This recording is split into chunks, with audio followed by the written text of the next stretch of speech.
was also ranked as one of the top laboratories in the country in many occasions. Now let me come to the business part where CSIR and NIIST can contribute. Or in other ways, what businesses which we can offer. So which I will say the 11 ways of doing the research with CSIR and NIIST. That may be an interesting word to use. Maybe I am just trying to put it. I hope it is 11. Maybe it can be 12, whatever it may be. So the primarily we undertake projects. So the main purpose, for example, we get grant-in-aid projects from government sources. So which industry has nothing to do with this, I'm saying. But in the granted project, what we do is we are doing some research on something where result is not sure. That is why government is giving fund on grant-in-aid projects. We may or may not get the research, but mostly we try to get the output in such proposals. So where we only have to generate the knowledge through publications and only give it, report to the government. And now of late, government has also brought in the policy of including corporate social responsibility fund for such R&D purposes. So instead of government giving a grant in aid, now private companies also can spare their so-called corporate social responsibility fund for such kind of research and ensure that that is utilized for the outcome, making a generating a knowledge for the purpose of common man, or common man is benefited. So here the private industries are doing the job of government in grant-in-aid projects. And second kind of projects we undertake are called sponsored projects. These are exclusively for industries. If an industry want to join with us in doing any research, then they have two options: take up a consultancy project or take up a sponsored project. In a sponsored project, they are sponsoring a work with CSIR and NIIST, where they will be asking for us to do a particular job and we'll be doing it for them. The difference between a grant-in-aid project and sponsored project is, in a grant-in-aid project, the results as such may not be 100% sure. But in the case of a sponsored project, the result is not already there. There is a research and development involved. However, at the end of this one, the result is almost sure. This is an exact project where result has to be delivered. So this is for industry because it's based on the expertise of the laboratory, expertise of the scientists of the laboratory. Another kind of thing is called consultancy projects. So consultancy project, how it differs from a sponsored project is, in a sponsored project, you are trying to do something which is not yet done. It is being done based on the requirement of an industry. But in a consultancy project, what we are doing is we are repeating something which we had done earlier. Here also we are using the expertise of the scientists. In these two kinds of projects, we actually look forward to the involvement of industries. We want to get industries on our board because there are a lot of expertise in our laboratory. All the scientists are experts in their field. They are well known in India and also many of them are globally known. So why can't you utilize the expert of a scientist in doing a consultancy project and also in doing some sponsored projects? So that is on a, and similarly, we have other revenue options like there may be technical services projects. In technical services project, what we do is a bit of the work which we have to do, you will undertake us. Maybe you need a sample for a particular product. So where it is a beaten thing, we know it may be some others also know. Any other laboratory also can do that, but we also want to do that. So in such instances, what we do is we will take up that one and make that sample for you or make a particular product for you in a short span of time. It's a minor work. So such minor works are we taking it as technology service product. So that is more useful for MSMEs. Even sponsored projects and consultancy projects can also be done by MSMEs, but this also is possible for MSMEs, more especially for them. And another thing is that we have got a lot of sophisticated instruments in our laboratory. And for a research laboratory or academic institution or an industry, if they want to have a particular work to be done in our laboratory, we'll undertake it for you on a cost.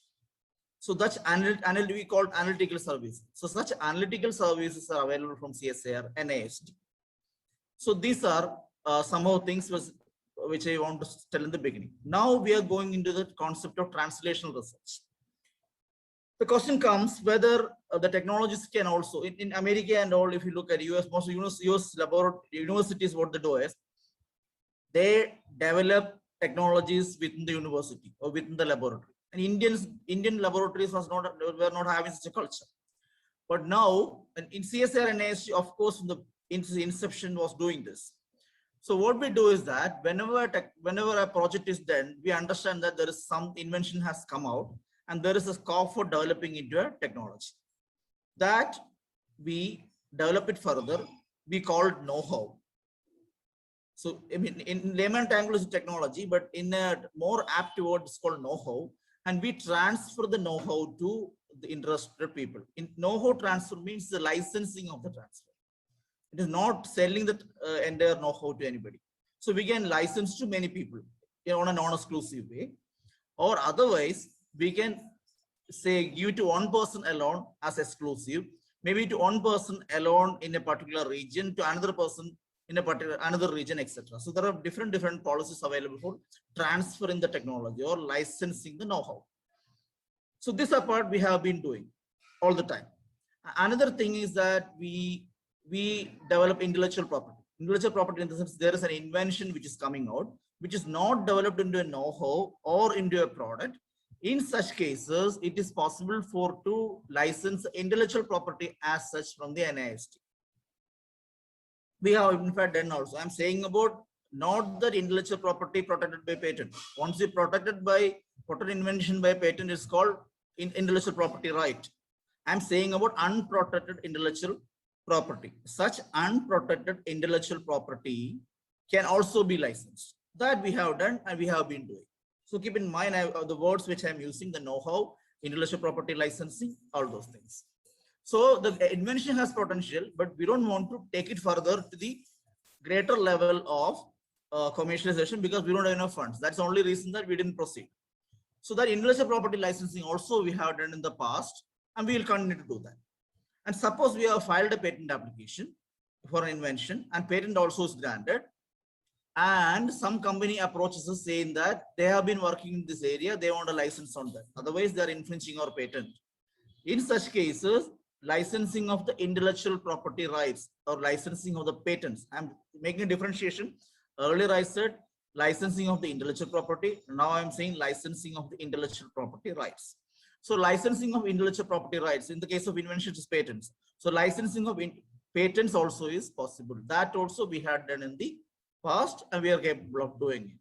So this I already told you, there are projects, there are know-how transfers, there are intellectual property, unprotected intellectual property transfers, then there are intellectual property rights transfer. So these things are usual revenue models which laboratories can do.